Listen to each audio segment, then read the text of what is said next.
Nous allons prier ensemble. Dieu, notre Père qui nous aime, nous qui étions destinés à périr, tu as eu par ta miséricorde et par le sang précieux de Jésus, tu nous as sauvés. Tu nous as établis comme enfants de Dieu et tu nous as fait vivre sous l'espérance et nous te remercions. À cette heure-ci, par le Saint-Esprit, tu es avec nous et tu illumines notre esprit par ta lumière. Aide-nous à pour que cette heure-ci soit une heure où nous réfléchissons bien sur notre foi. Et actuellement, il y a la retraite qui se déroule. Il y a des personnes qui écoutent, mais aussi aux prédicateurs, soit avec eux et soit avec pour tous ceux qui écoutent, pour qu'ils puissent écouter et être sauvés. Et pour que aussi, pour cette œuvre, que tout le monde puisse œuvrer ensemble. Et en te demandant d'être toujours avec nous à cette heure-ci, et nous avons prié au nom de notre Sauveur Jésus. Amen.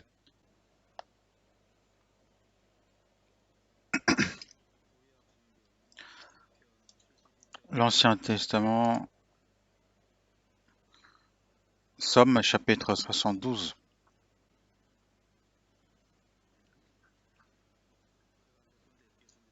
Je vais vous lire quelques versets. Somme chapitre 72, verset 6. Il sera comme une pluie qui tombe sur un terrain fauché, comme des ondées qui arrosent la campagne. En ces jours, le juste fleurira et la paix sera grande jusqu'à ce qu'il n'y ait plus de lune. Ensuite, verset 16. Les blés abonderont dans le pays, au sommet des montagnes, et leurs épis s'agiteront comme les arbres du Liban. Les hommes fleuriront dans les villes comme l'herbe de la terre. Son nom subsistera toujours. Aussi longtemps que le soleil, son nom se perpétuera. Par lui, on se bénira mutuellement, et toutes les nations le diront heureux. Jusqu'ici.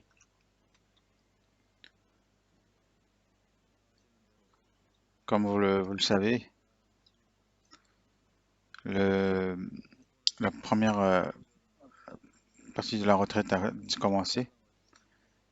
Donc à cette heure-ci, si je vous dis un peu les nouvelles, donc l'inscription précédente c'était 7000 personnes et en tout il y a à peu près 8600 personnes qui participent à ce moment même pour écouter tous la retraite. Ça fait très longtemps qu'on n'a pas fait la retraite et il y a beaucoup de personnes.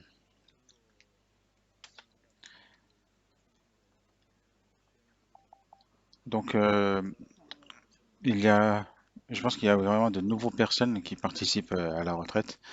En tout cas, merci de continuer à prier et de porter attention. Donc, nous sommes 72, verset 6. C'est vraiment un verset qui m'a touché, du coup, j'aimerais vous partager. Le Somme chapitre 72 est surtout particulièrement destiné parle de Jésus dans le verset 6. Donc, donc c'est ici Jésus, sera comme une pluie qui tombe sur un terrain fauché, comme des ondées qui arrosent la campagne. Lorsque Jésus arrivera, il est écrit ici justement comment il allait arriver. Qu'il y a comme sur un terrain fauché, s'il n'y a plus de la pluie et s'il n'y a que le soleil, ça sera desséché. Mais il est dit comme des ondées qui arrosent la campagne. Il sera comme une pluie qui tombe sur un terrain fauché, comme des ondées qui arrosent la campagne. C'est exprimé ainsi.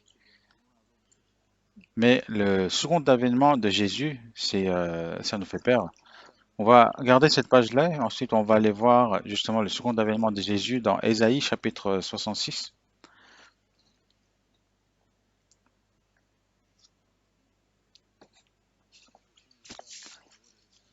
Ésaïe chapitre 66, verset 15.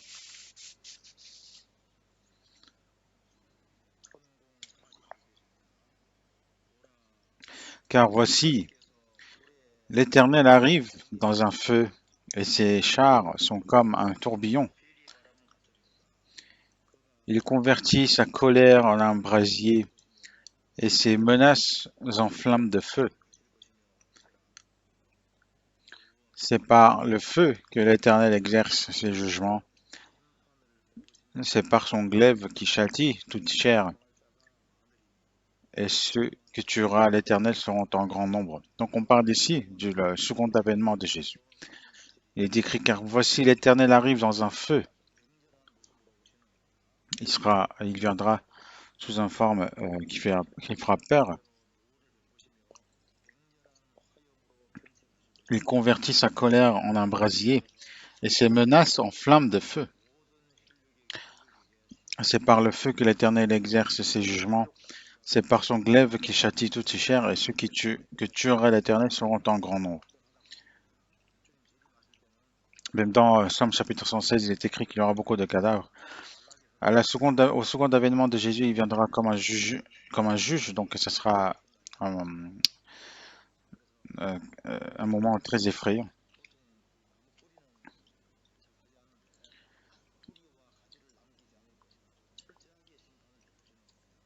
Normalement, en général, quand il y a le feu dans les bois, l'arbre, quand il est enflammé, ça ne enflamme pas jusqu'aux racines, mais il est écrit que même jusqu'aux racines, ils seront brûlés. Donc, dans le Somme chapitre 72, verset 6, lors du premier avènement de Jésus, il ramène la grâce. C'est pour ça qu'il est écrit ici. Il sera comme une pluie qui tombe sur un terrain fauché, comme des ondées qui arrosent la campagne. S'il y a une pluie sur un terrain tout sec, il y aura maintenant euh, le fruit du végétaux qui pousse. Il est écrit ici donc que lorsque Jésus viendra, il y aura beaucoup de choses qui se passera et on va voir pour cela donc dans Job chapitre 29. Job chapitre 29 verset 23.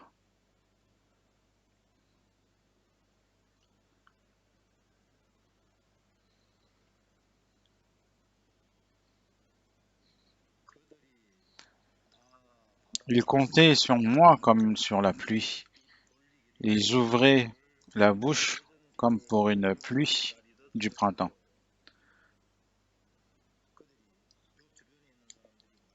Donc ils comptaient sur moi comme donc ceux qui étaient autour de Job. Ils comptaient sur moi comme sur la pluie.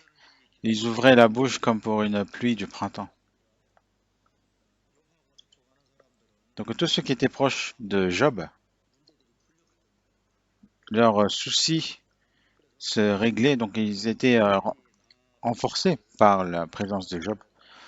C'est pour ça qu'il dit, ils comptaient sur moi comme sur la pluie. Ils ouvraient la bouche comme pour une pluie du printemps.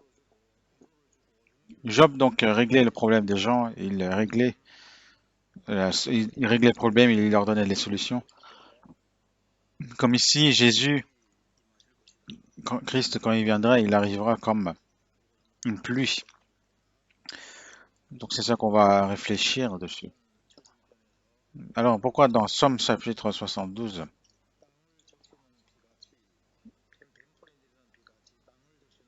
il sera comme une pluie qui tombe sur un terrain fauché, comme des ondées qui arrosent la campagne. Pourquoi c'était décrit ainsi? Une vie éloignée de Dieu, c'est comme un désert. Dans le désert, il n'y a point d'espoir. Mais si il y a la pluie qui arrive, qui descend dans le désert, c'est quelque chose de différent. Toute vie non sauvée ressemble à une vie dans le désert, parce qu'il est dit justement que une vie éloignée de Dieu ressemble à un désert. On va aller voir dans Osée chapitre 2.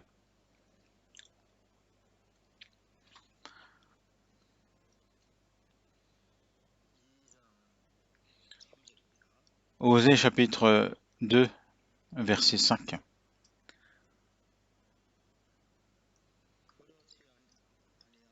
Si je la dépouille à nu, je la mets comme au jour de sa naissance, je la rends semblable à un désert, à une terre aride, et je la fais mourir de soif.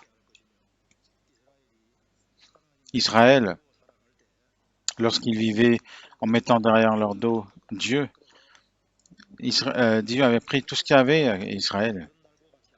Donc ils étaient dépouillés comme nus, semblables au jour de la naissance. Donc cela veut dire justement qu'il va prendre tout ce qu'ils avaient et je la rends semblable à un désert, à une terre aride, et je la fais mourir de soif. Tous ceux qui décident de mettre Dieu derrière son dos, la vie devient rien et aucune insignifiant.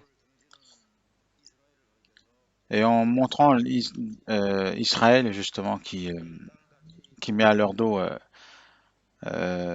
Dieu, ils deviendront comme un désert, une terre aride, là où il n'y a rien.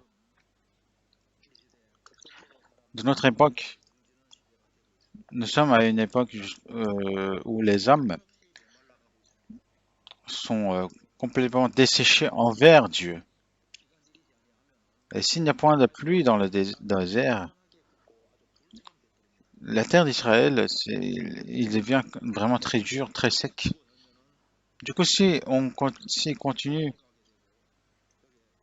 à vivre en ignorant Dieu, dans ce cas, comme il est écrit ici, ce sera semblable à un désert, une terre aride, où il n'y a aucun espoir. L'homme, il faut comprendre qu'il comprenne le plus rapidement possible que une vie en dehors de Dieu, c'est vraiment une vie de désert.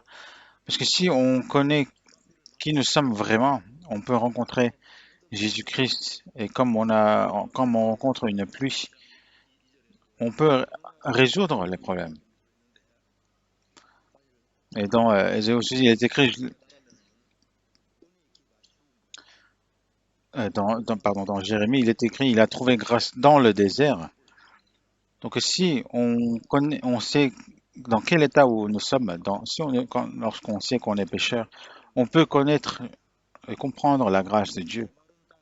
C'est lorsqu'on est dans le désert, qu'on cherche de l'eau, par exemple, c'est pareil. Il sera comme une pluie qui tombe sur un terrain fauché. Dieu donne la pluie même à ceux qui ne, à des terrains où personne ne vit, mais il est aussi celui qui règle le souci de vie, de problème à ceux qui le recherchent.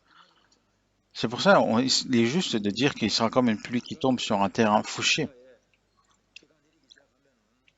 Israël aussi, dès qu'il y aura la pluie qui commence, il y aura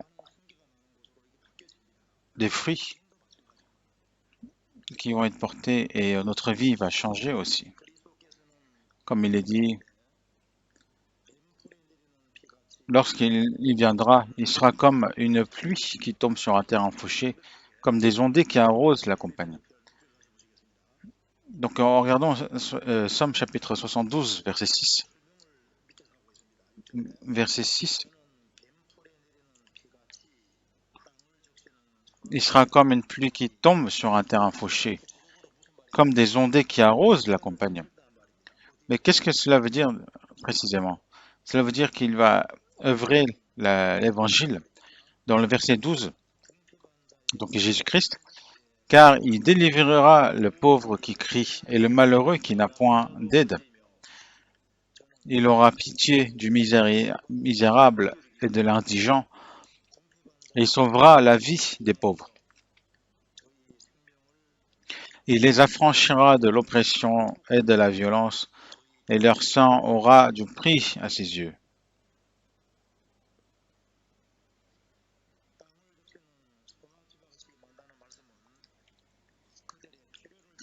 il sera comme une pluie qui tombe sur un terrain sec. C'est qu'il délivrera les gens, qu'il les affranchira et il accomplira sa mission, son œuvre de l'évangile. Et lorsque Jésus viendra comme une pluie, c'est l'esprit qui va être sauvé et qui va être changé. C'est ce qu'il nous montre ici.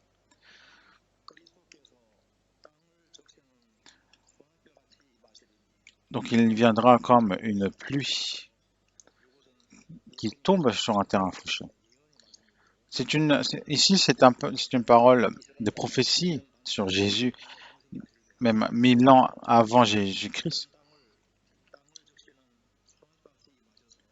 Et lorsqu'il est venu et lorsqu'il a commencé son ministère, il était comme vraiment une pluie qui arrosait un terrain fauché pour les écouter et de leur résoudre leurs problèmes. Même après le, le, sal- le- depuis retour, son montée au ciel, est-ce qu'il y a toujours la pluie est-ce qu'il sera toujours comme la pluie? Et maintenant aussi, il vient comme nous, comme une pluie, mais comment? Est-ce qu'il se montre en une seule fois comme ça? Ou comment il va faire? Il y a plusieurs significations, on va réfléchir. Premièrement, Christ, il arrive comme une pluie qui arrose, mais comment? Premièrement, c'est par la parole.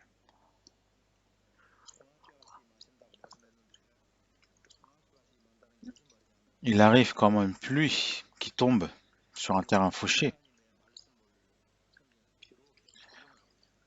Dans la Bible, on compare souvent la pluie comme la parole de Dieu. Et à cette heure-ci aussi, il vient vers les hommes, mais comment par la parole? Il est dit justement qu'au commencement il y avait la parole et la parole était Dieu. Nous allons voir dans Deutéronome chapitre 32.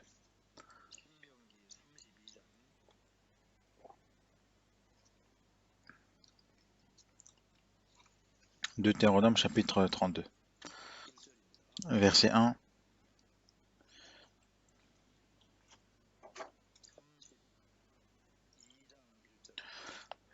Deutéronome chapitre 32, verset 1. Cieux, prêtez l'oreille, et je parlerai. Terre, écoute les paroles de ma bouche. Ensuite, que mes instructions se répandent comme la pluie, que ma parole tombe comme la rosée, comme des ondées sur la verdure, comme des gouttes d'eau sur l'herbe. Moïse a dit, que mes instructions se répandent comme la pluie, que ma parole tombe comme la rosée, comme des ondées sur la verdure.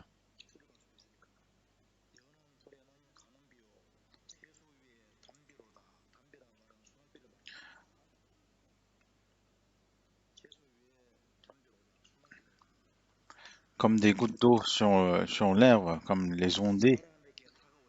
Lorsque Jésus, quand il vient vers l'homme, le fait qu'il arrive comme une pluie, c'est qu'il arrive comme en tant que parole. Il se montre d'abord et il nous arrive comme à travers la parole. Si la parole vient vers nous, cela veut dire, qu'est-ce que cela veut dire? Cela veut dire que Jésus vient vers nous. Et il nous règle tous nos problèmes à travers la parole. Alors, qu'est-ce que cela signifie que la parole vient vers moi? C'est que il arrive, c'est que le Seigneur qui arrive vers moi comme la pluie, c'est la preuve. On va aller voir dans Somme chapitre 107. Somme chapitre 107, verset 20.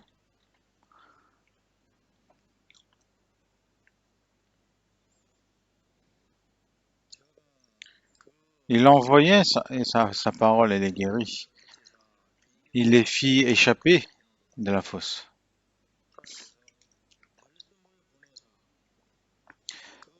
Dieu a envoyé sa parole, elle est guérie. il les fit échapper de la fosse.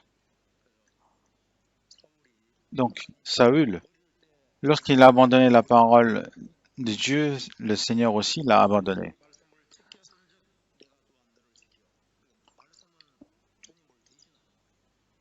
La parole, donc, remplace le Seigneur. Lorsque nous, on est aussi, on est sauvé. Lorsqu'on est sauvé par la parole de l'Évangile. Il est dit, puisque vous avez été régénérés, non par une semence corruptible, mais par une semence incorruptible, par la parole vivante et permanente de Dieu.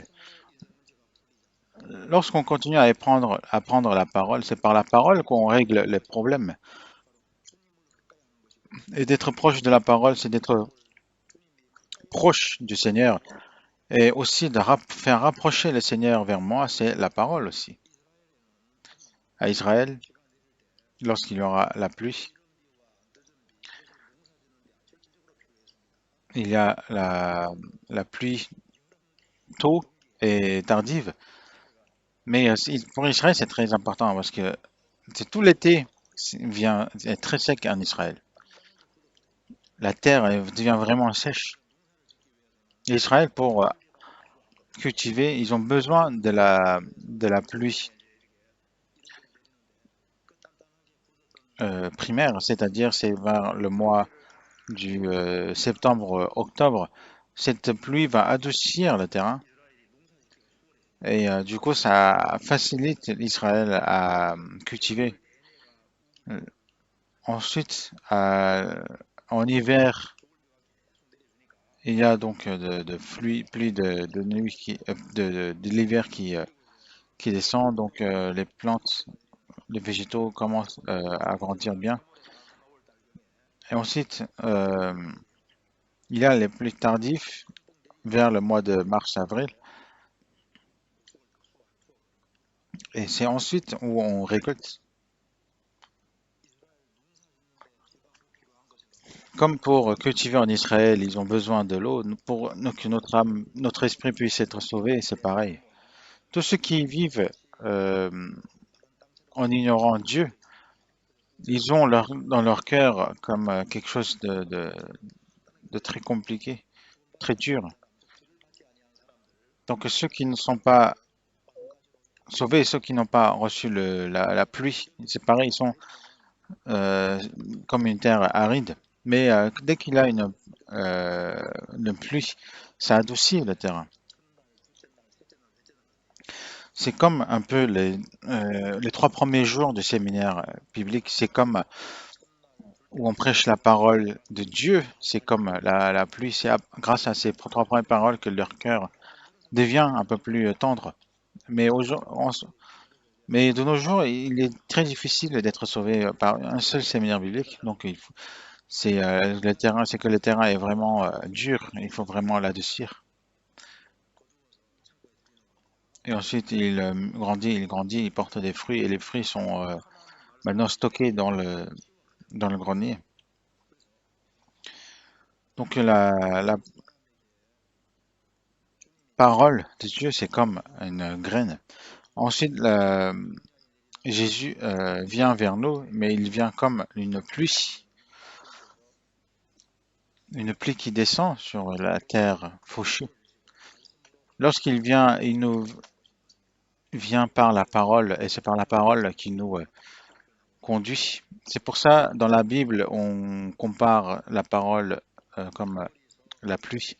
On va essayer de voir dans Hébreux chapitre 6.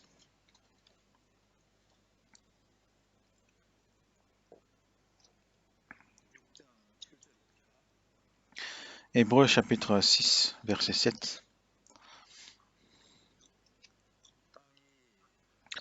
Lorsqu'une terre est abreuvée par la pluie qui tombe souvent sur elle,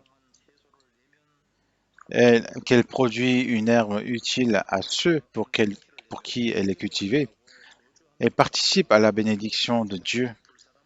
Mais si elle produit des épines et des chardons, elle est réprouvée et est près d'être maudite, et on finit par y mettre le feu. Donc lorsque la terre est abreuvée par la pluie qui tombe sur elle, donc c'est lorsqu'il est sauvé, c'est lorsqu'on est sauvé, comme absorbe la pluie. Donc après avoir reçu le salut, la pluie justement est abreuvée et elle produit de l'herbe utile, etc. Mais il y a aussi ceux qui produisent des épines et des chardons alors qu'ils reçoivent, parce qu'ils est réprouvée et près d'être maudite et on finit par y mettre le feu. C'est l'extermination éternelle. Le fait de recevoir le salut par la parole de Dieu, c'est déjà un miracle. Mais après, le salut, si on continue à recevoir la parole de Dieu, on va continuer à porter de fruits. Dans Ésaïe chapitre 55,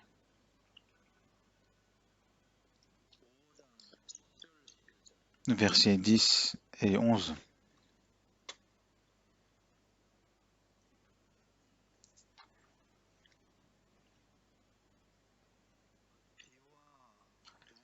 Comme la pluie et la neige descendent des cieux et n'y retournent pas sans avoir arrosé, fécondé la terre et fait germer les plantes sans avoir donné de la semence au semeur et du pain à celui qui mange. Ainsi en est-il de ma parole qui sort de ma bouche et ne retourne point à moi sans effet, sans avoir exécuté ma volonté et accompli mes desseins. Donc la pluie descend et fait féconder la terre et fait germer les plantes.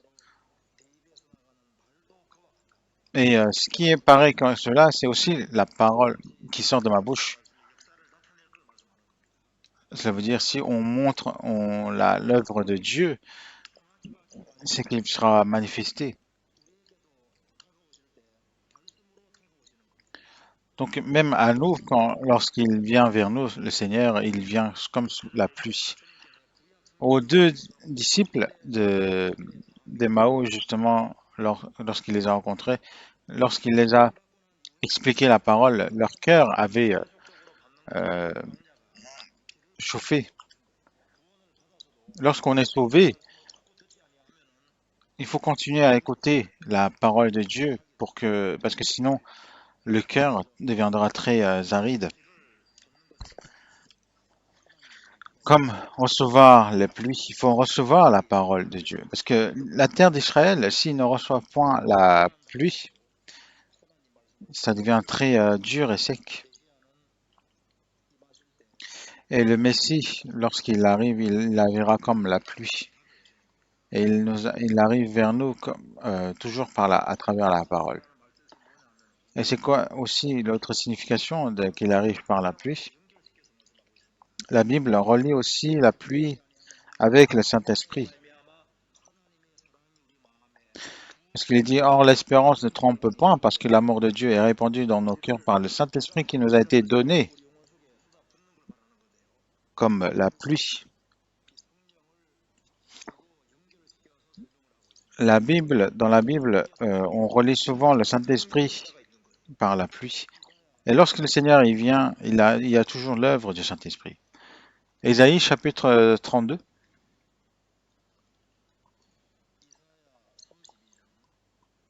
Ésaïe chapitre 32,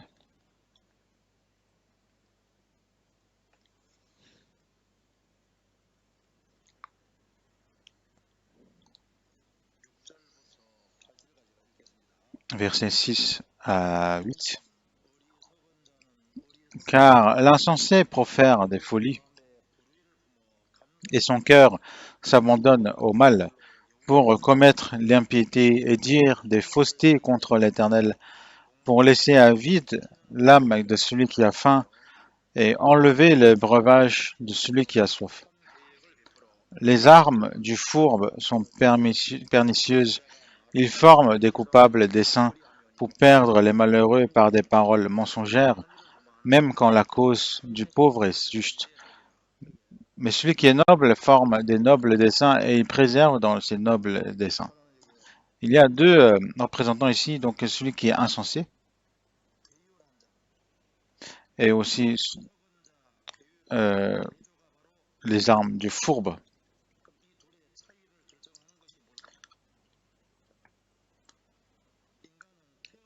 Mais c'est quoi qui les différencie?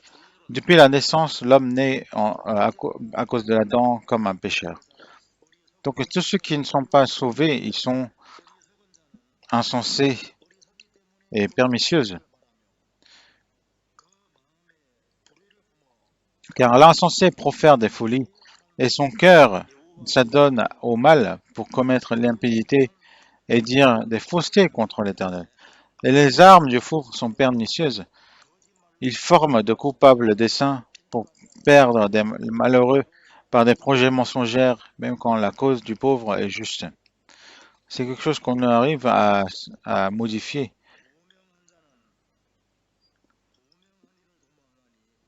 Mais il y a aussi celui qui est noble. Mais celui qui est noble forme de nobles desseins et il préserve dans ses nobles desseins.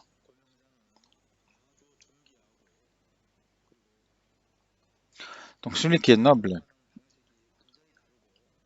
son état de fonctionner est vraiment, c'est vraiment différent. C'est quoi la différence avec eux? C'est le Saint-Esprit qui détermine cela. Dans le verset 15, on va lire ensemble.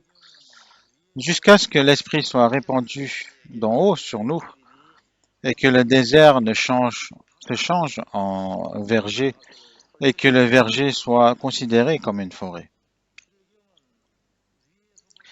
L'Esprit soit répandu d'en haut sur nous. Si on ne reçoit pas le Saint-Esprit, il est toujours insensé, il est toujours pernicieux. Mais dès qu'on reçoit le Saint-Esprit, on devient noble. Mais le fait comment on a exprimé de recevoir le Saint-Esprit, il a dit l'Esprit soit répandu d'en haut sur nous comme la pluie, et que le désert se change en verger, et que le verger soit considéré comme une forêt. Qu'est-ce que cela veut dire? Comment un désert peut devenir une forêt?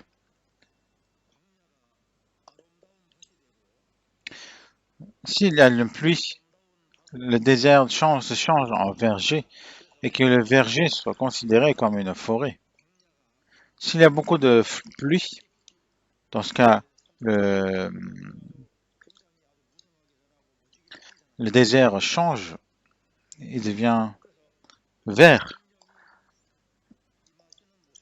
Donc on voit ici comment apparaît le Saint-Esprit.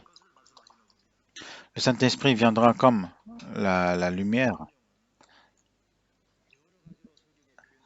Et la Bible, donc il y a et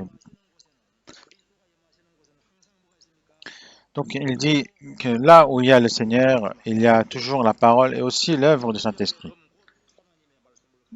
C'est pour ça qu'il dit prenez aussi le casque et l'épée de l'Esprit qui est la parole de Dieu. Et comme s'il y a la pluie sur une terre aride et la terre devient plus tendre, dès qu'il y a la pluie qui arrive dans le cœur d'un homme, c'est par le Saint-Esprit que ce cœur se renouvelle, devient plus tendre. On va aller voir dans la Bible, Ézéchiel chapitre 36,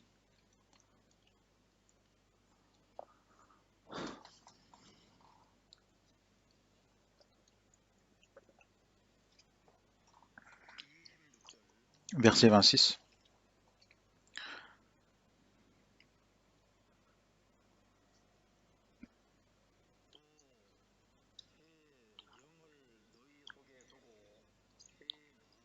Je vous donnerai un cœur nouveau, et je mettrai en vous un esprit nouveau. J'ôterai de votre corps le cœur de pierre, je vous donnerai un cœur de chair. Je mettrai mon esprit en vous, et je ferai en sorte que vous suivez mes ordonnances et que vous observiez et pratiquiez mes lois. On voit ici sous la parole. de, euh, comme un cœur de pierre, parce que la terre d'Israël était comme un cœur de pierre s'il y a la pluie. Donc ici, il y a l'œuvre du Saint-Esprit. Le cœur de pierre devient un cœur de chair et nous fait obéir à la parole de Dieu. Et lorsque le Christ arrive, il arrive comme une pluie, mais le Seigneur est parti. Mais alors du coup, comment il arrive maintenant? Depuis sa mort et sa résurrection, par les apôtres, aussi par les serviteurs, il a fait tomber la parole comme la pluie. Et par les serviteurs, par les laboureurs, justement, il fait tomber la pluie. Mais il est dit justement, les faux serviteurs, ils sont comme une des nuages, mais sans la pluie. Mais ceux qui sont vraiment établis par Dieu, des serviteurs établis par Dieu, c'est des nuages qui ont la pluie. Ce qui n'est pas sauvé, il est comme une nuage sans eau, sans la pluie. On va aller voir dans Jude chapitre 1.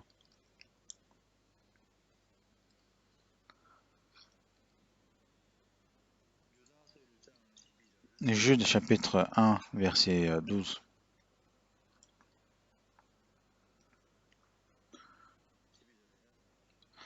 Jude chapitre 1, verset 12. Ce sont donc les faux serviteurs, des écueils dans vos agapes, faisant impudemment bonne chère, se rabaissant eux-mêmes. Ce sont des nuées sans eau, poussées par les vents, des arbres d'automne sans fruits, deux fois morts, déracinés. Donc ce sont des écueils dans vos agapes, faisant impudent votre chair, se repaissant eux-mêmes. Ce sont des nuées sans eau, poussées par les vents.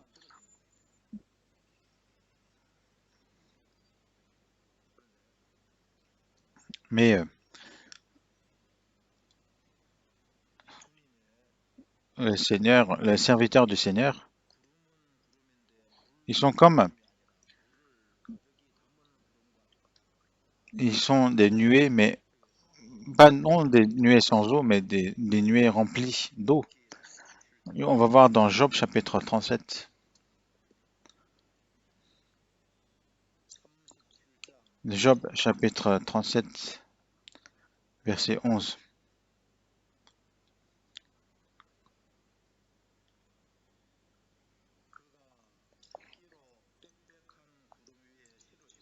Il charge des vapeurs les nuages, il les disperse, étincelants. Leurs évolutions varient selon ses desseins, pour l'accomplissement de tout ce qu'il leur ordonne sur la face de la terre habitée. C'est comme une verge dont il frappe sa terre, ou comme un signe de son amour qu'il les fait apparaître. Il charge les vapeurs des nuages, et c'est Dieu qui les dirige pour que la pluie descende là où il le veut. Donc il utilise la pluie comme il a là où il a besoin, là où il faut. Donc comme si on compare à un nuage, c'est vraiment une grande nuage. Comme les nuages sont remplis d'eau, donc ils y vont dans différents endroits, ils font descendre cette pluie. C'est pour ça qu'il est décrit dans Romains chapitre 1, car je désire pour vous communiquer quelques dons spirituels afin que vous soyez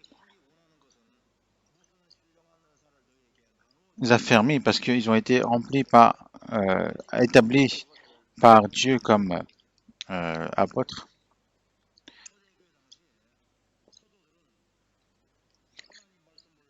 Et donc au début des églises, les apôtres, ils étaient comme un nuage rempli d'eau Ils étaient remplis de la parole et ils ont prêché la parole là où ils allaient.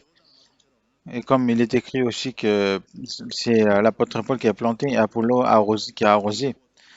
Donc ils ont arrosé l'eau là où le Seigneur justement les a envoyés.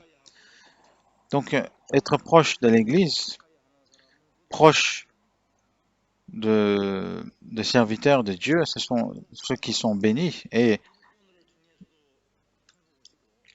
il vient auprès de tous, mais il vient auprès des serviteurs et aussi de ceux des saints.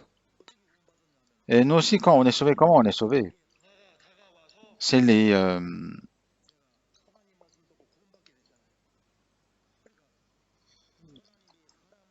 c'est les saints qui me sont approchés vers moi qui m'a fait connaître l'amour de Dieu.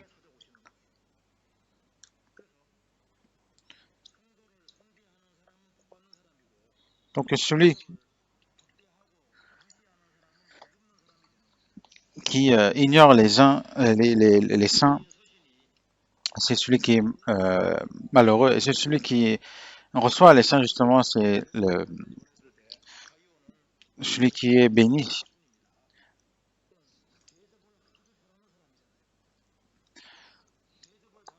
Et celui, justement, à travers,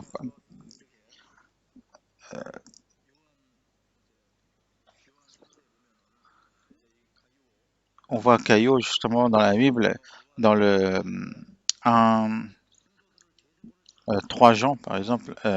Donc, c'était celui qui recevait parfaitement bien les saints.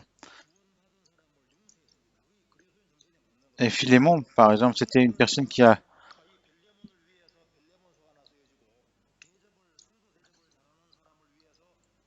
est une personne qui a pardonné comme en tant que chrétien.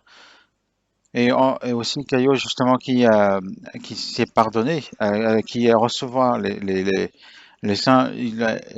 Pour lui, justement, il y avait le troisième épître de Jean qui a été écrit. Donc celui qui en reçoit bien les saints, c'est un chemin justement pour recevoir beaucoup de bénédictions de la part de Dieu. Est-ce que vous le savez déjà? Dans Matthieu chapitre 25, toutes les fois que vous avez fait ces choses à l'un de ces plus petits de mes frères, c'est à moi que vous les avez faites.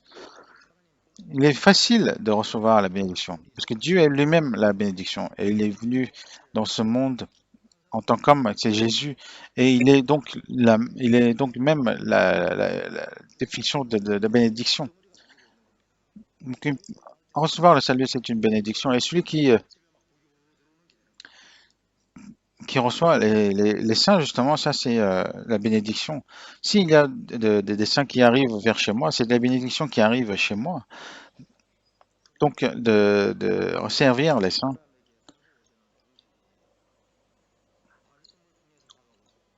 Donc c'est à travers la parole que Dieu vient vers nous, mais aussi par le Saint-Esprit. Il arrive comme par le Saint-Esprit, comme la pluie. Et ensuite, il utilise aussi les serviteurs et à travers les saints. Donc ici, c'est quoi? Qu'est-ce que ça signifie qu'il y a encore des chrétiens qui vivent dans ce monde? C'est que la bénédiction sont encore présents et ceux justement qui ne sont pas sauvés, ils sont réservés la bénédiction. Pour dire que justement que le Christ vient comme la pluie, cela veut dire qu'il vient avec la bénédiction. On va voir dans Proverbe chapitre 16, verset, Proverbe chapitre 16, verset 15. La sérénité du visage du roi donne la vie, et sa faveur est comme une pluie du printemps. La sérénité du visage du roi donne la vie, et sa faveur est comme une pluie du printemps. Donc, faire descendre la pluie, c'est la grâce qui arrive. Donc, Le fait que le Seigneur est venu comme la pluie, cela signifie qu'il est venu en ayant la bénédiction. Donc il est lui-même la bénédiction et on a été reçu grâce sur grâce. Donc il est Dieu de toute grâce. Et lors de son second avènement, il viendra pour dominer ce monde. Mais à son premier avènement, il est venu en apportant la grâce sur cette terre. Le fait de nous faire sauver, c'est déjà une grâce. C'est aussi une grâce de nous faire rentrer dans la souffrance ou de toute chose.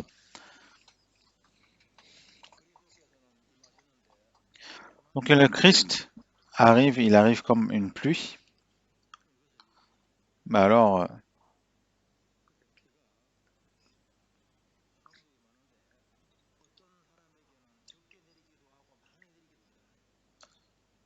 la pluie arrive, il arrive comme la pluie, mais pour certains, il y a beaucoup de pluie, mais pour d'autres, peu de pluie. Mais quand est-ce qu'il y a beaucoup de pluie? C'est lorsque on marche sur le chemin de l'obéissance où il y a beaucoup de pluie. On va aller voir dans Somme chapitre 68,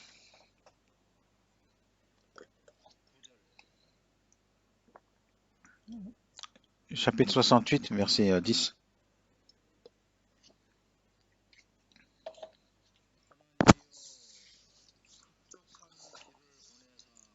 Tu fis tomber une pluie bienfaisante. Ô Dieu, tu fortifiais ton héritage épuisé. Ton héritage, donc on parle ici de l'Israël. Lorsqu'ils ont fait l'exode, Dieu a fait descendre la pluie. Tu fis tomber une pluie bienfaisante, ô Dieu, tu fortifies à ton héritage épuisé. Israël a...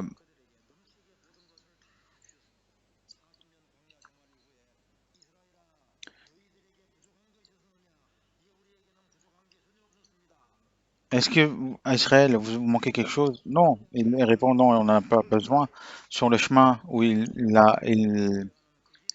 se dirige vers Dieu, et c'est là, sur ce chemin-là, que Dieu fait descendre la pluie abondamment.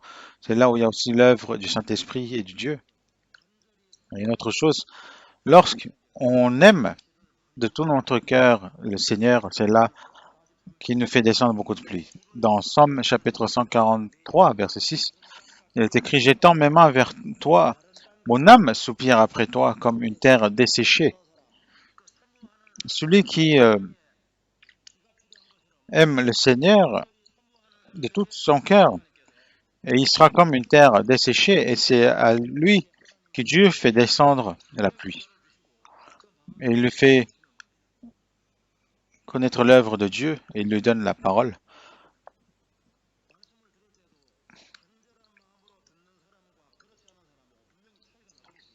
Il a une différence à celui qui écoute lorsqu'il écoute la parole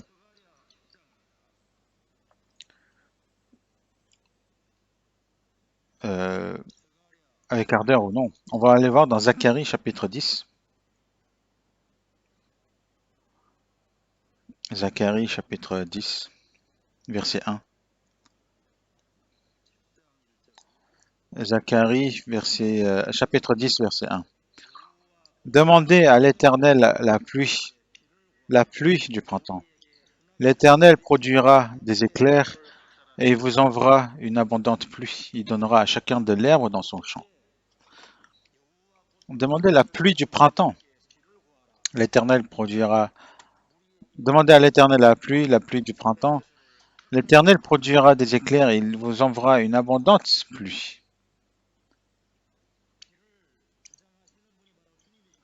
Parce que c'est Dieu qui contrôle la pluie. Donc celui,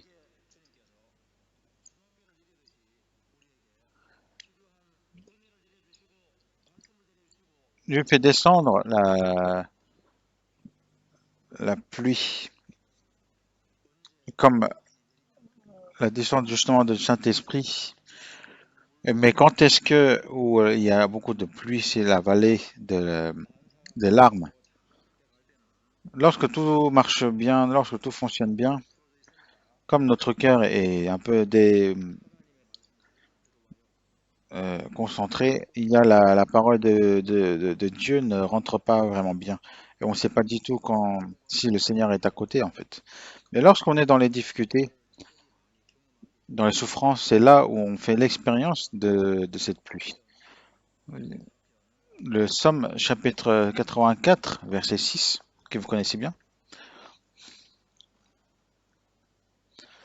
Somme chapitre 84, verset 6.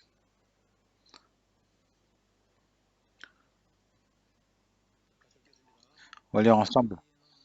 Heureux ceux qui placent en toi leurs appuis et trouvent dans leur cœur des chemins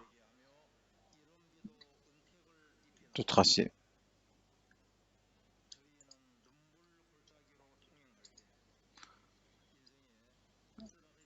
C'est verset 7. Lorsqu'il traverse la vallée de Baca, il la transforme en un lieu plein de sources et la pluie couvre aussi de bénédictions.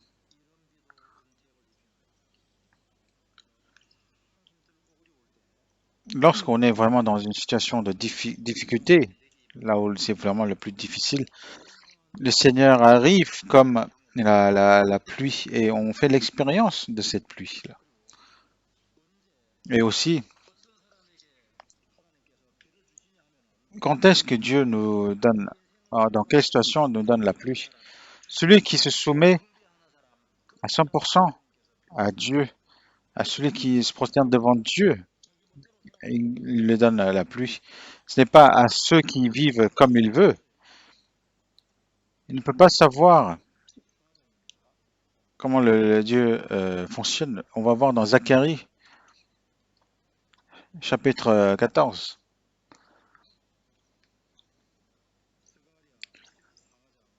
Zacharie, chapitre 14,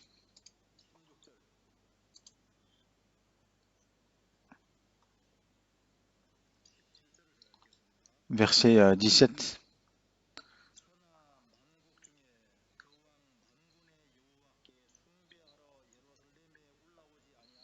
S'il y a des familles de la terre qui ne montent pas à Jérusalem pour se prosterner devant le roi, l'Éternel des armées, la pluie ne tombera pas sur elles. Donc ceux qui ne montent pas pour se prosterner devant l'Éternel des armées, la pluie ne tombera pas sur elles. On peut apprendre ici que ceux qui n'obéissent pas à la parole de Dieu, il n'y aura point de pluie. Alors à qui le Seigneur fait descendre la pluie abondamment? C'est celui qui prosterne seulement Dieu, qui se prosterne seulement devant Dieu. Les trois amis de Daniel et Daniel, ils ont pas commis d'idolâtrie. Ils se sont prosternés uniquement devant Dieu. Et Dieu était avec lui, pardon, avec eux. Et lorsqu'ils ont été jetés dans le feu, ils étaient 4 personnes. C'était parce que le Seigneur était là et les a protégés. À ceux qui se prosternent seulement au Seigneur, Dieu fait descendre la pluie. Et à qui aussi il lui donne la pluie. Lorsqu'Élie avait prié ardemment, le ciel était ouvert et il y avait la pluie qui est descendue. Donc à qui Dieu donne la pluie abondamment? C'est celui qui demande ardemment l'aide de Dieu. C'est là où il y a une prière ardente que Dieu œuvre. Dans 1 Roi chapitre 18 verset 41, il est dit, il se fait un bruit qui annonce la pluie. Et pendant 3 ans et demi, il n'y avait point de pluie. Et dès la prière d'Élie, il y a eu une grande pluie qui est descendue. Donc le fait de prier et de ne pas prier, c'est là où il y a la différence, où on reçoit les bénédictions de Dieu ou non. Ici, donc, vous comprenez jusqu'à maintenant, n'est-ce pas? Donc,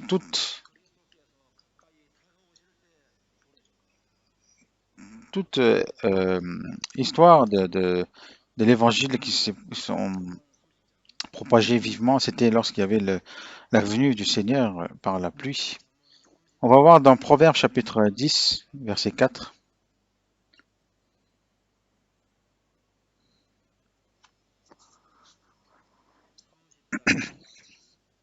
Proverbes chapitre 30, verset 4. Qui est monté aux cieux et qui en est descendu? Qui a recueilli le vent dans ses mains? Qui a serré les eaux dans son vêtement? Qui a fait paraître les extrémités de la terre? Quel est son nom et quel est le nom de son fils? Le sais-tu? On présente ici sur Jésus. Qui est monté aux cieux et qui en est descendu? Qui est celui qui monte et qui descend librement? C'est celui qui est le médiateur, Jésus. Ce qui a recueilli le vent dans ses mains. Qui dirige les vents? C'est qui tient les vents? C'est qui? C'est Jésus. Et qui a serré les eaux dans son vêtement? Qu'est-ce que cela signifie? Qu'est-ce qui a serré les eaux dans son vêtement? Cela veut dire qu'il est celui qui dirige, qui gouverne la pluie. Il fait descendre la pluie où il faut. C'est lui qui...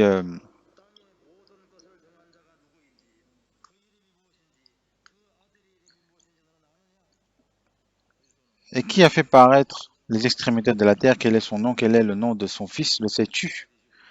Il est aussi notre médiateur. Et il est...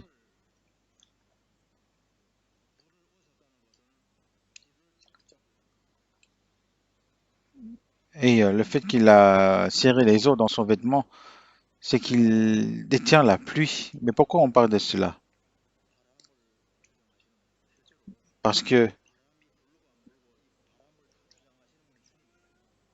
Dieu a dit que même les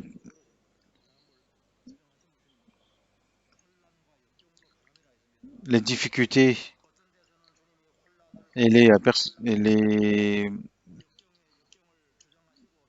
difficultés aussi, c'est le vent. Et c'est le vent, c'est qui contrôle? C'est Dieu. Et il a dit aussi que le Saint-Esprit est comme le vent. C'est pour ça qu'il est décrit dans Apocalypse chapitre 9 il détient les sept chandelles. Parce que c'est Dieu qui fait descendre le Saint-Esprit par le biais du Seigneur. Et c'est le Seigneur qui détient la force dans sa main de faire descendre le Saint-Esprit ou non. Parce que c'est lui qui recueille le vent dans ses mains. Même les anges font ce que le Seigneur lui dit.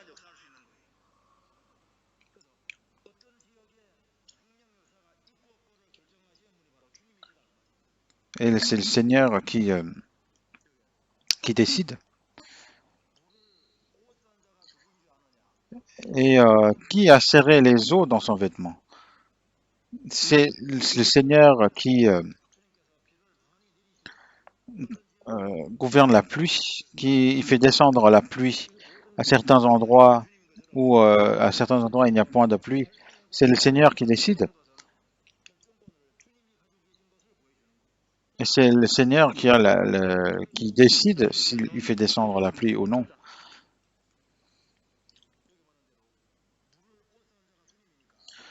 Comme c'est le Seigneur qui a serré les eaux dans son vêtement, lorsqu'il les Israël a désobéi à Dieu, il a coupé le chemin de, de pluie. Donc ils ont remis le sol, ôté les pierres et mis un plan.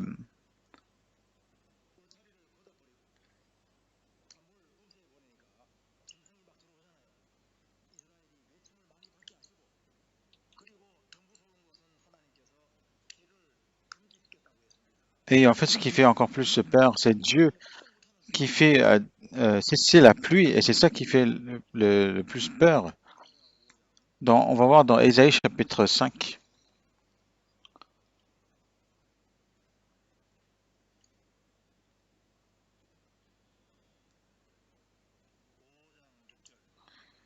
Chapitre 5, verset 6. Je la réduirai en ruine, elle ne sera plus taillée ni cultivée. Les ronces et les épines y croîtront, et je donnerai mes ordres aux nuées afin qu'elles ne laissent plus tomber la pluie sur elles.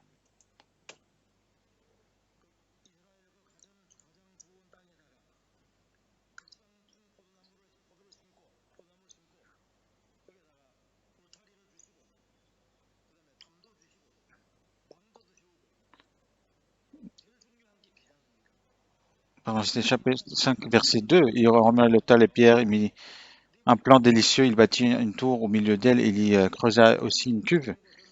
Puis il espéra qu'elle produirait de bons raisins, mais elle en a produit de mauvais. S'il n'y a point de pluie, on ne peut cultiver, et si il n'y a point de pluie, la terre d'Israël deviendra comme un désert. Il devient comme une terre qui ne sera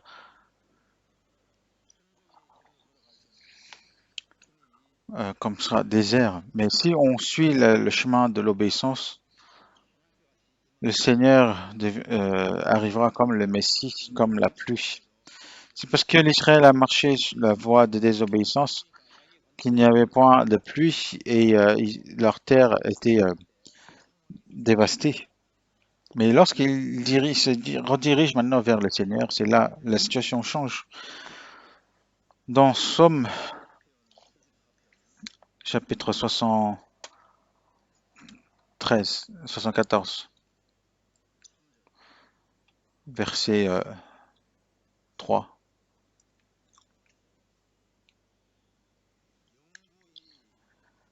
Porte tes pas vers ces lieux constamment dévastés. L'ennemi a tout ravagé dans le sanctuaire. Verset 11. Pourquoi retires-tu ta main et ta droite? Sors-la de ton sein détruit.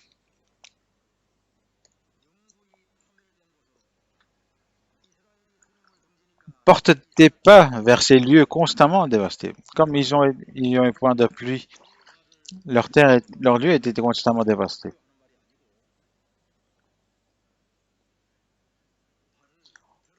Porte tes pas vers ces lieux, donc viens ici. Ne se mets pas à dos contre nous, mais viens vers nous et bénis-nous. Pourquoi retires-tu ta main et ta droite? Le Seigneur qui est plein de puissance, il est juste en train de regarder, il a retiré ses mains. Pourquoi? Sors-là de ton sein détruit. Porte tes pas vers ce lieu d'Israël. Retire tes mains, protège-nous et montre-nous ta puissance. C'est la prière ardente. Satan, lorsqu'il va venir vers quelqu'un, et s'il ouvre la voie vers le Satan, sa vie sera ruinée. Mais lorsque le Seigneur vient vers nous, il vient pour nous bénir. Porte tes pas vers ces lieux constamment dévastés. Israël, pendant 430 ans, ils étaient dans les souffrances. Il y a eu l'exode lorsqu'ils étaient esclaves d'Égypte. Ensuite, lorsqu'ils étaient esclaves de Babylone, ils ont été relâchés.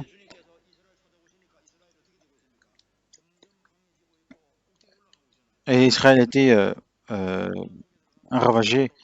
Mais maintenant, ils ont été rétablis et ils deviennent une nation puissante. Et Jésus, 2000 ans de ça avant, il est venu sur cette terre.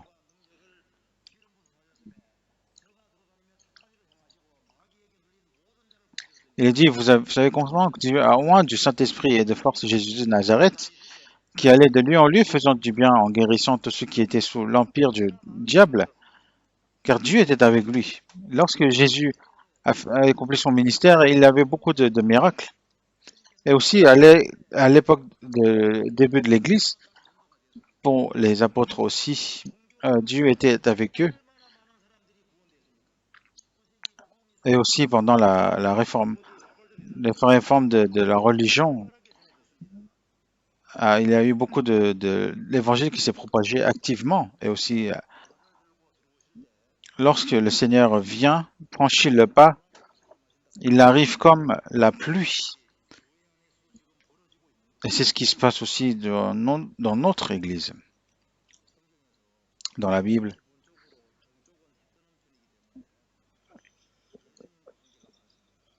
En général, l'Est, c'est là où il y a le soleil qui se lève, et toujours en lien avec Jésus.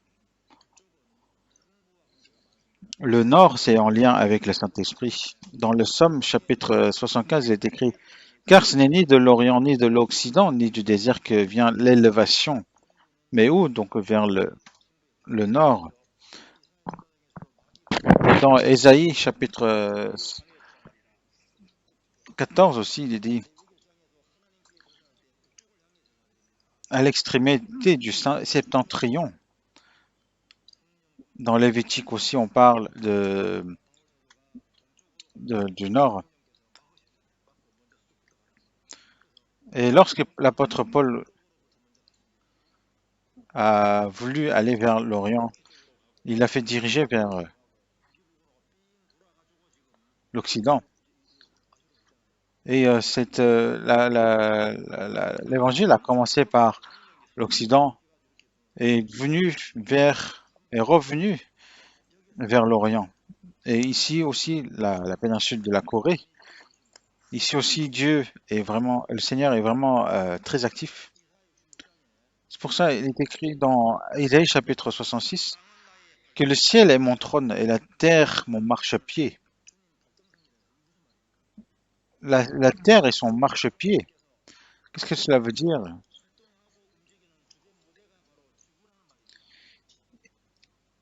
L'endroit où le Seigneur est, euh, est occupé et actif, c'est sur la terre.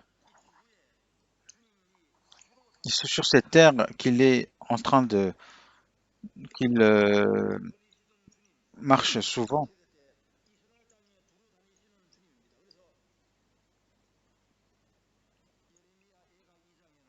Dans Lamentation, il est écrit qu'il est le,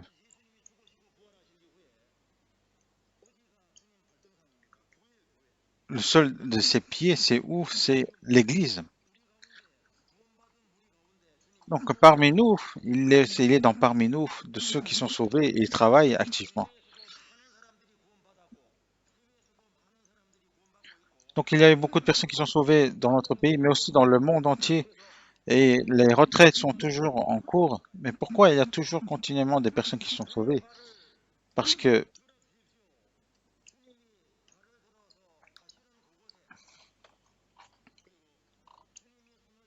porte tes pas vers ces lieux.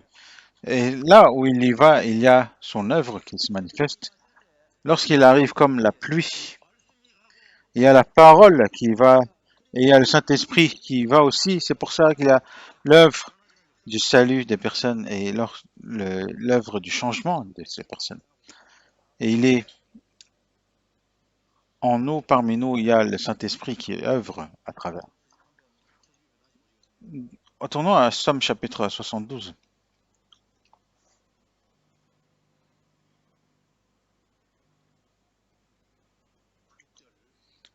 verset 6.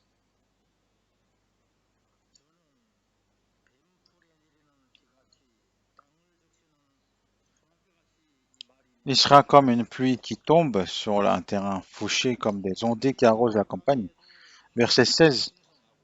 Les blés abonderont dans le pays au sommet des montagnes, et leurs épis s'agiteront comme les arbres du Liban.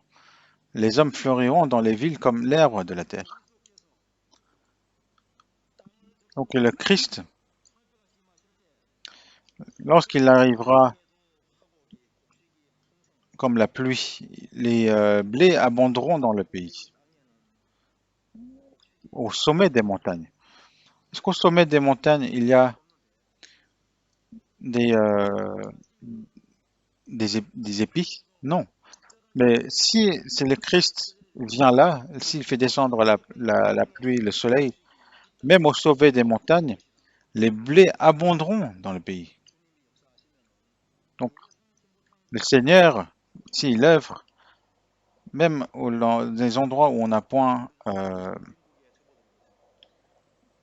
pensé, il y aura aussi des épis. Beaucoup de gens disent, ah mais on n'arrive pas à évangéliser, mais si, ça marche. Même si cette terre est très sèche pour l'évangile, si le Seigneur vient, s'il arrive comme la pluie, il y aura toujours de, de l'œuvre du Seigneur qui va se manifester. Même au sommet des montagnes, les blés abonderont. Même si ça a l'air impossible, s'il y a le Saint-Esprit, tout est possible.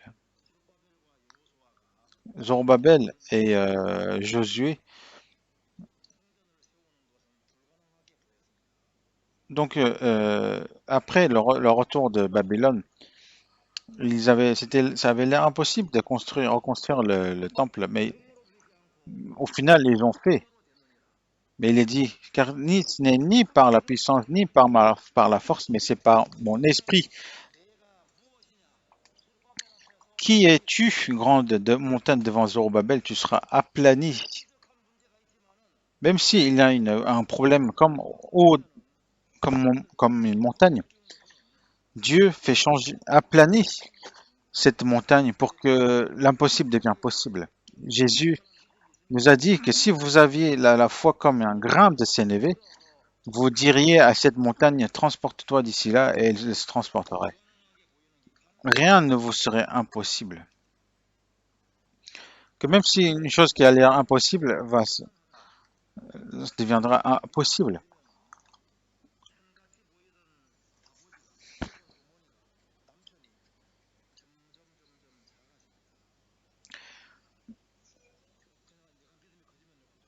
Plus la foi grandit, plus les parents, la femme, sa femme ou son mari, qui avait l'air impossible de recevoir le salut, devient de plus en plus comme une proie facile. Alors qu'on disait, ah mais mon père c'est impossible, ah mon mari c'est impossible. Mais il y a de plus en plus de choses qui se passent pour que ça soit possible. Les blés abonderont dans le pays, au sommet des montagnes, et leurs épis s'agiteront comme les arbres du Liban. Les hommes fleuriront dans les villes comme l'herbe de la terre.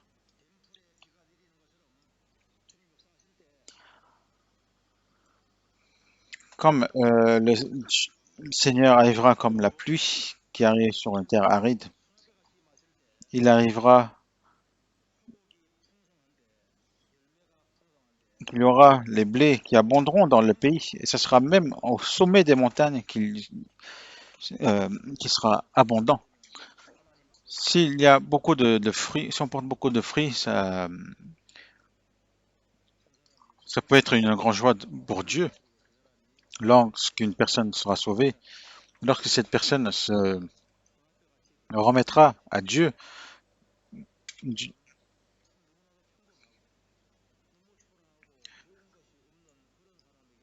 même à cette personne qui est, qui a l'air faible, si Dieu l'utilise, il y aura de grandes chances qui se passeront.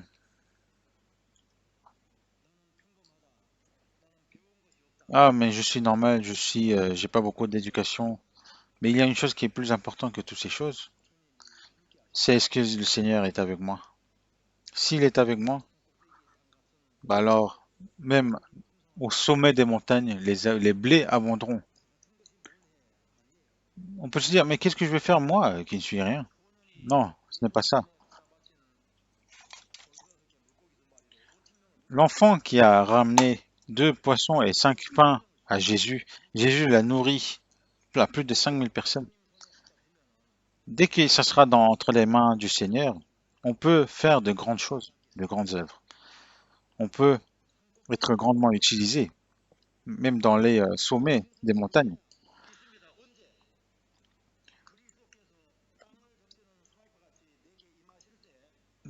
Lorsque à travers nous, à travers moi, si c'est le Seigneur qui arrive comme la pluie, il pourra me faire sauver beaucoup de personnes. Dans le verset 17, son nom subsistera toujours. Aussi longtemps que le soleil, son nom se perpétuera. Par lui, on se bénira mutuellement et toutes les nations le diront heureux.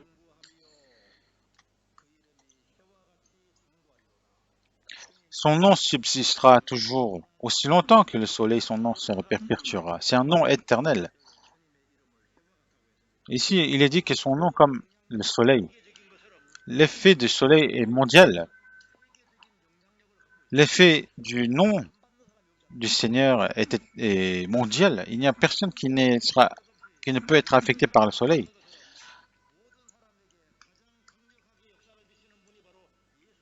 C'est Jésus-Christ qui œuvre plus grandement à tous et son effet est mondial. Il n'y a personne qui ne peut être en dehors de cet effet. Parce que le nom du Seigneur sera éternel dans le monde, dans l'histoire. Et tous ceux qui sont révoltés contre Jésus ont péri. Mais celui qui révoltera contre Jésus, il deviendra le plus grand nom des méchants.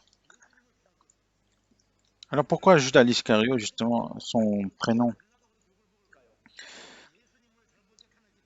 a été si sali alors qu'il y a beaucoup plus de grands traîtres? Parce qu'il a traité, il a fait, la- euh, il a trahi Jésus. Et pourquoi, alors qu'il y a de faux jugements, c'est le nom de Pilate qui a été, qui est aussi sali, parce qu'il a vendu Jésus. Que son nom subsistera toujours, qu'aujourd'hui, aujourd'hui ou demain ou hier, Jésus est la même personne, et que son nom subsistera toujours aussi longtemps que le soleil, son nom se perpétuera. Par lui, on se bénira mutuellement et toutes les nations le diront heureux. Nous aussi, on a reçu la bénédiction par Jésus. Il est dit que c'est par lui que l'homme recevra la bénédiction. Et c'est par lui qu'on a reçu la bénédiction. On est devenu enfant de Dieu et on a été héritier. Et c'est par cela qu'on reçoit aussi la bénédiction.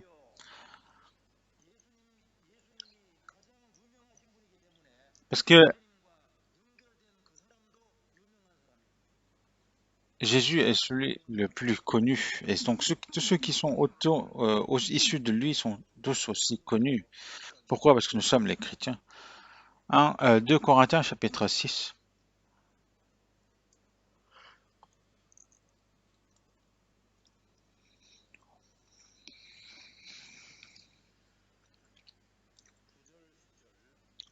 versets 9 et 10. On va lire ensemble. Comme inconnu, quoique bien connu. Comme mourant, et voici nous vivons. Comme châti, quoique non mis à mort. Comme attristés, et nous sommes toujours joyeux. Comme pauvres, et nous en enrichissons plusieurs. Comme n'ayant rien, et nous possédons toutes choses. Comme inconnu, mais quoique bien connu. À l'époque de Jésus, Pierre, Jacques, André, ils étaient que un pêcheur normal. Mais alors maintenant, de nos jours, pourquoi ces noms sont connus? Parce que ils sont attachés au Seigneur euh, ardemment. On connaît Zachée,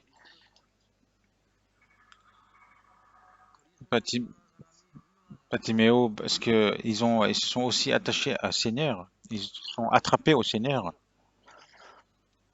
Ce monde et tous ces désirs de ce monde passeront, mais comme inconnus, mais quoique bien connus, comme mourants, et voici nous vivons, comme châtiés, quoique non mis à mort, comme attristés, et nous sommes toujours joyeux, comme pauvres, et nous en enrichissons plusieurs, comme n'ayant rien, et nous possédons toutes choses. Alors qu'on a l'air de rien avoir, même si on a l'air pauvre, nous possédons tout si nous avons le Christ. Sans moins un, on dit 100 moins un égale zéro. Même si on possède tout, si on ne possède pas le Seigneur, on ne possède rien. Donc même si nous sommes comme pauvres et nous en enrichissons plusieurs, comme n'ayant rien et nous possédons toutes choses. Si je suis relié avec le Christ, donc il faut bien réfléchir comment se comporter devant le Seigneur, parce que le Seigneur regarde comment il se comporte. Dans Romains chapitre 16, Romains chapitre 16, verset 6.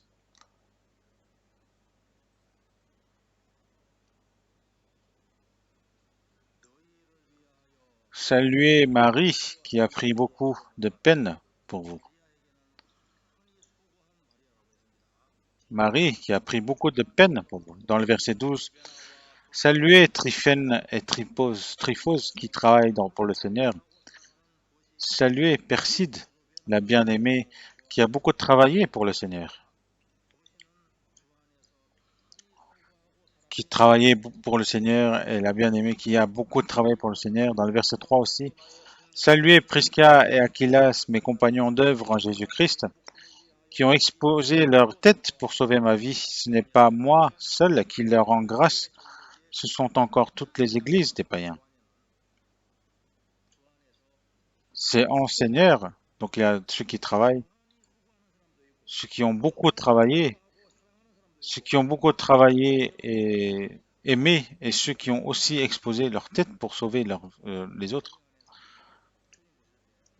Aux yeux de Dieu, au sein de l'Église, il y a beaucoup de types de personnes. Mais ici, c'est surtout Prisca et Aquilas qui se sont vraiment mis en avant.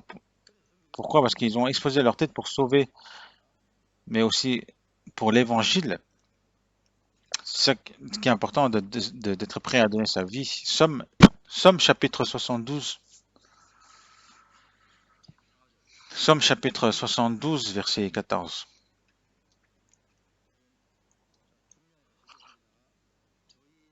On va lire ensemble. Il les affranchira de l'oppression et de la violence, et leur sang aura du prix à ses yeux.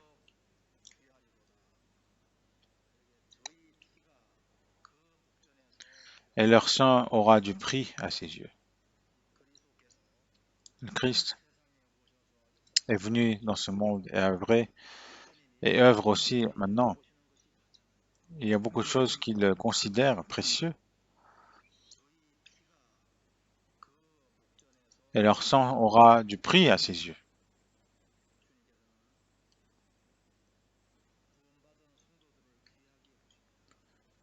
Le Seigneur considère précieux les saints qui sont sauvés, et la mort des saints aussi sont précieux pour le Seigneur. Mais qu'est-ce qui est encore plus précieux? Et leur sang aura du prix à ses yeux. La mort, justement, des personnes qui meurent pour l'évangile, il les considère précieux.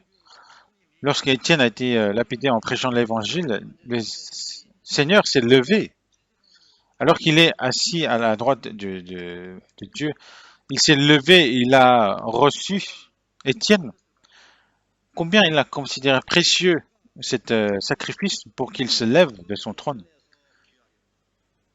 Et leur sang aura du prix à ses yeux. le Seigneur considère précieux ceux qui vivent pour l'Évangile. Il faut savoir que l'histoire de l'Église est aussi l'histoire de martyrs.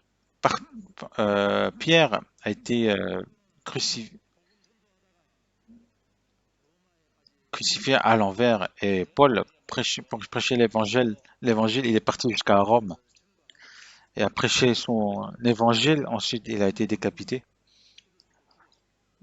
Il est mort en versant son sang et leur sang aura du prix à ses yeux. Il y a un certain qui s'appelle un missionnaire qui s'appelle James Chalmers de l'Écosse. Donc il y avait une grand boom de l'évangile en Angleterre et en Écosse. Et il disait qu'il allait prêcher l'évangile. Il est parti justement dans la Nouvelle-Guinée, pour prêcher l'évangile. Il s'est vraiment dévoué pendant 5 ans pour prêcher l'évangile à ces carnivores qui vivaient là-bas pendant 5 ans.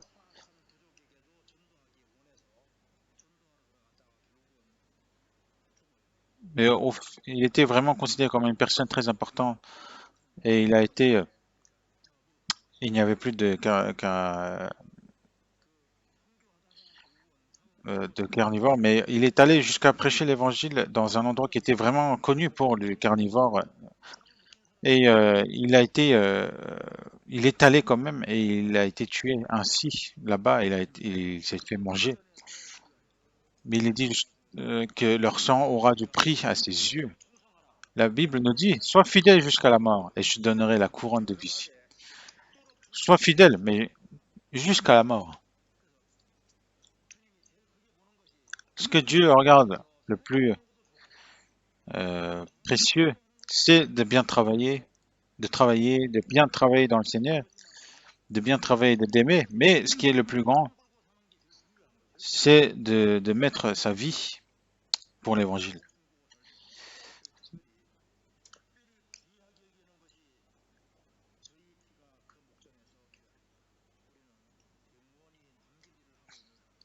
Et nous sommes en train de faire quelque chose où on va laisser notre nom éternellement.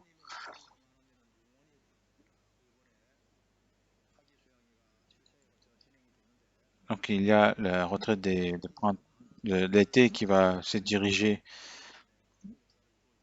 en cette fois. Donc il faut on fasse en sorte pour